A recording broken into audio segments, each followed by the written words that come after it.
Science में किन किन चीज़ों को करिकुलम में इंक्लूड करना चाहिए और जो करिकुलम होना चाहिए वो किन वैलिडिटीज़ को फॉलो करे कि जो साइंस है वो बहुत ही अच्छी गुड एजुकेशन हमको दे सके।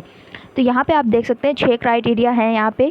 फर्स्ट है कॉग्निटिव वैलिडिटी, सेकंड है कंटेंट वैलिडिटी, उसके बाद है process validity, then after historic validity, उसके बाद में इन्वायरमेंट वैलिडिटी और 6th पॉइंट है हमारा एथिकल वैलिडिटी। एक एक करके इन चीज़ों को समझते हैं। फर्स्ट जो हमारा आ जाता है कॉग्निटिव वैलिडिटी। इसका मतलब क्या है कि जो बच्चों की जो आप साइंस पढ़ाने जा रहे हैं बच्चों को, वो उनको अंडरस्टैंडेबल होना चाहिए, बच्चों को समझ में आना चाहिए, एज अप्रोप्रिएट होना चाहिए। ये नहीं हो कि आप 6th क्लास के बच्चे को 11th क्लास के सेल साइकिल चैप्टर को समझा रहे हैं। एज अप्रोप्रिएट का मतलब यही है कि 6th क्लास के बच्चे का दिमाग इतना ही एक डेवलप होगा जिससे कि वो nutrition in plants, nutrition in animals, एक सिंपल जो कंसेप्ट हैं उनको समझ सके। सो ये क्या करिकुलम जो है वो कॉग्निटिव वैलिडिटी को फॉलो करना चाहिए। सेकंड जो है वो हमारा कंटेंट वैलिडिटी, यानी कि जो करिकुलम है वो कंटेंट वैलिडिटी को फॉलो करना चाहिए। जो कंटेंट है उसका वो सिंपल होना चाहिए, बहुत ही ज़्यादा कॉम्प्लेक्स चीज़ें नहीं होनी चाहिए। और अगर कोई भी टॉपिक या कोई भी चैप्टर जो कॉम्प्लेक्स है उसको भी सिंप्लीफाई करके हमको बच्चे को पढ़ाना है। यहाँ पे भी आप एज अप्रोप्रिएट की बात कर सकते हैं क्योंकि वो जो सिंप्लिसिटी है वो बच्चों की एज के अकॉर्डिंग डिफाइन होगी। थर्ड जो है वो हो जाता है प्रोसेस वैलिडिटी।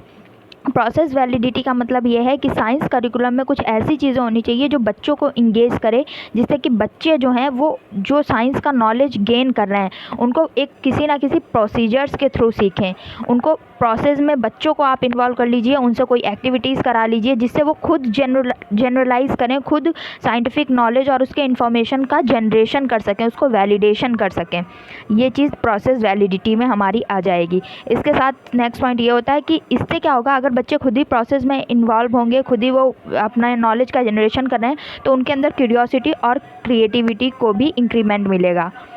इसके बाद में हमारा जो पॉइंट है वो आ जाता है हिस्टोरिक वैलिडिटी। जैसे कि आप यहाँ पे देख सकते हैं, हिस्टोरिक वैलिडिटी का मतलब है कि हम लोगों ने कहाँ से साइंस को पढ़ना स्टार्ट किया था इन द सेंस कब से साइंस स्टार्ट हुई है और and how far we have reached. यहाँ पे इस सेंटेंस को आप ऐसे समझिए कि यहाँ पे बात की जा रही है साइंस से रिलेटेड, कि साइंस कब से कब तक शुरू हुई थी और आज तक हम साइंस में किन किन चीज़ों तक पहुँच चुके हैं। जैसे कि आप जानते हैं कि 6th या 7th क्लास में कोई मैग्नेट चैप्टर है, उसमें मैग्नेट की हिस्ट्री के बारे में बताइए कि एक जो शेफर्ड होता है वो किस तरीके से अपनी बकरियां या गायों को चराने जाता है, तो उसकी जो स्टिक उसके पास होती है वो एक पत्थर से चिपक जाती है।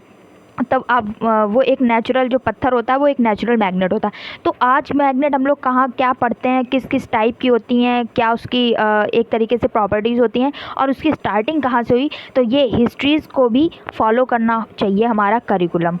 नेक्स्ट इसके बाद में क्या होता है, जो हिस्ट्रीज़ जो होती हैं वो बच्चों को ये समझने में हेल्प करती हैं कि सोशल फैक्टर्स जो हैं वो साइंस के डेवलपमेंट में किस तरीके से इन्फ्लुएंस करते हैं, किस तरीके से सहायक होते हैं। 5th पॉइंट जो है वो हमारा आ जाता है इन्वायरमेंट वैलिडिटी, यानी कि हमारे जो इन्वायरमेंट है उसकी वैलिडिटी भी करिकुलम में इंक्लूड होनी चाहिए। इससे बच्चों को जो भी इश्यूज़ हैं हमारी साइंस से रिलेटेड, टेक्नोलॉजी से रिलेटेड और सोसाइटी से रिलेटेड, उनके बारे में बच्चों को अवेयरनेस मिलती है अगर वो ये इन्वायरमेंट वैलिडिटी को हम इंक्लूड करते हैं अपने साइंस करिकुलम में। इससे क्या होता है, जो स्टूडेंट्स होते हैं वो खुद को भी कनेक्ट कर सकते हैं इन सारी चीज़ों से। इसके बाद में जो हमारी नेक्स्ट है वो आ जाता है इथिकल वैलिडिटी। इथिक्स को जैसे कि मैंने अभी आपको वीडियो में समझा दिया, इथिक्स यानी कि मॉरल वैल्यूज़।